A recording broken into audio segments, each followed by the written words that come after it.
because of their efforts, and I think that it's really important to support them. Those guys are doing a great job.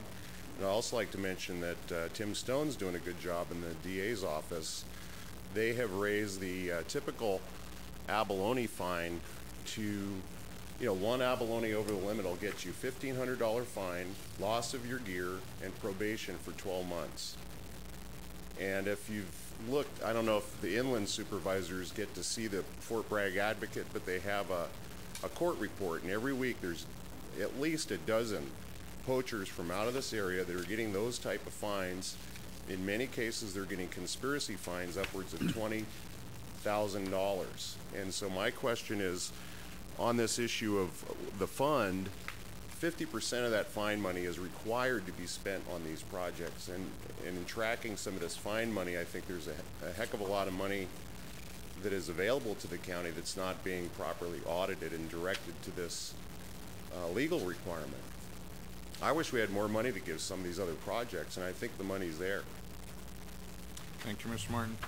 Supervisor Smith, I believe you had a comment. Yes, thank you.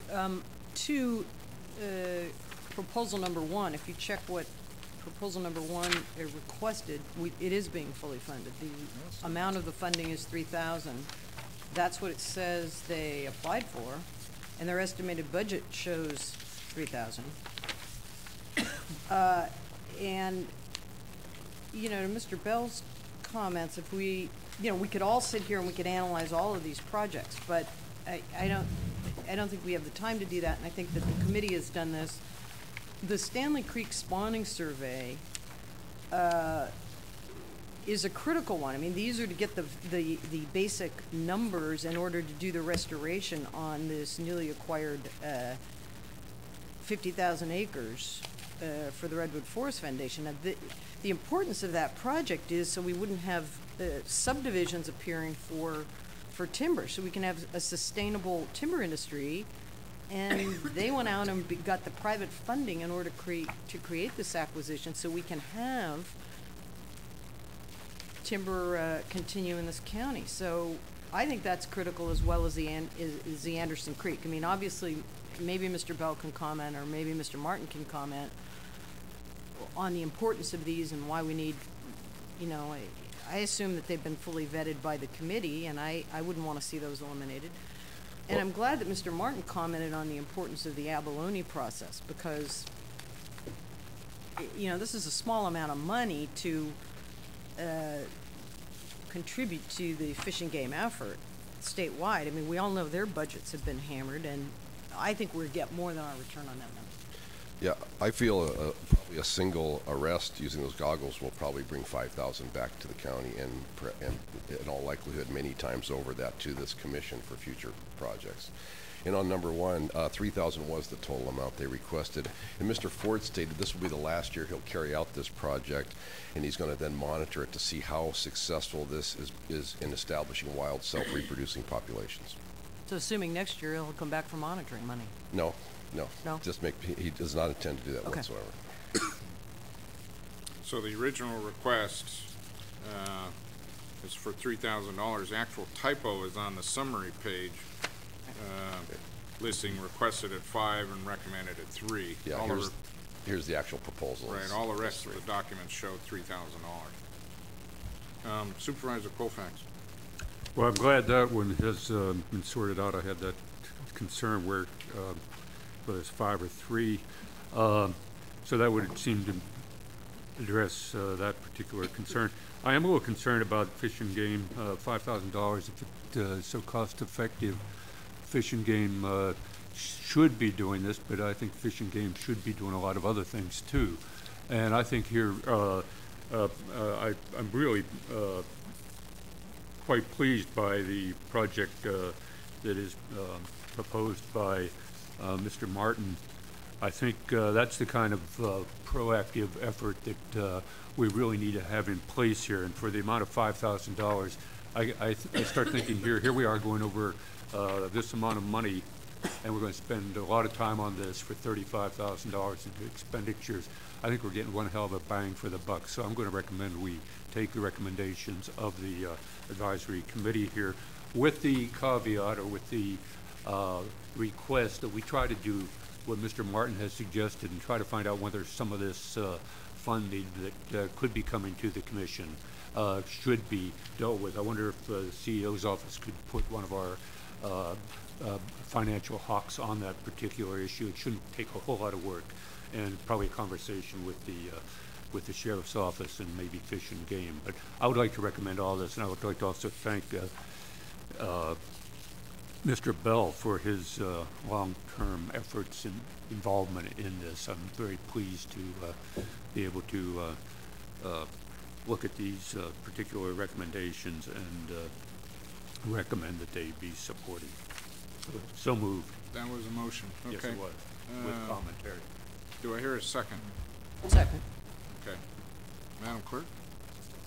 Excuse me, just to clarify, was that the motion to fund the projects as recommended? As recommended. Yep.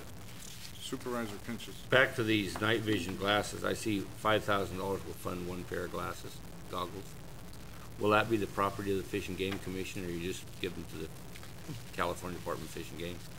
To my knowledge, when we make that, the grant is to the Department of Fish and Game North Coast Enforcement District, which means they'll stay operating on the North Coast.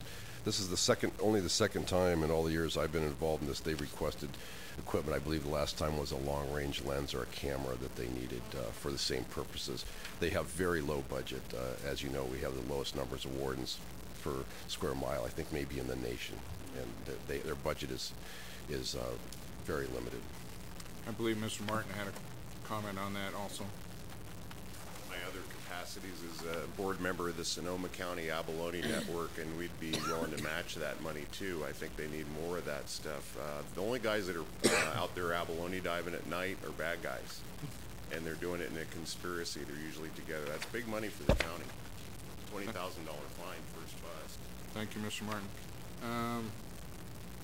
Supervisor Delaware.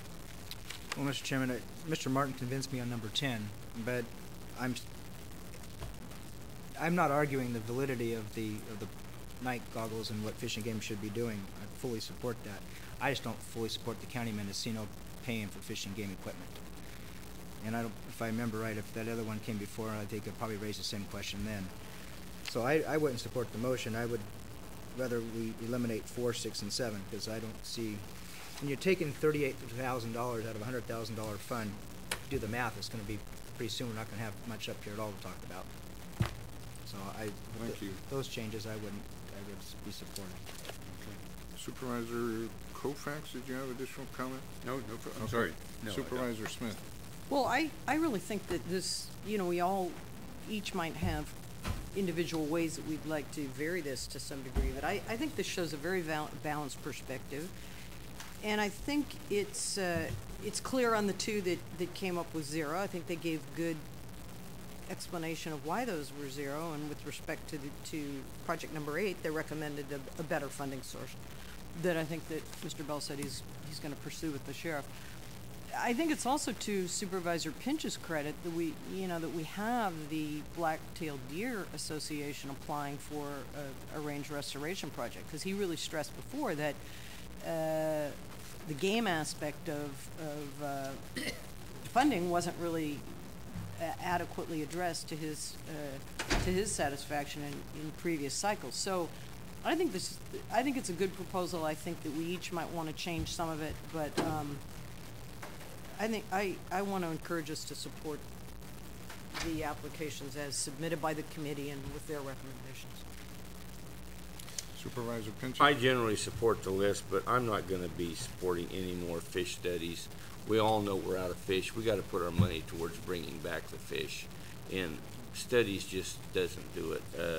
If you would eliminate a couple of those studies, I generally support the list. I think there's some good projects in here, but Supervisor Delbar brings out a good point. We're decreasing these funding, so maybe in 6 months or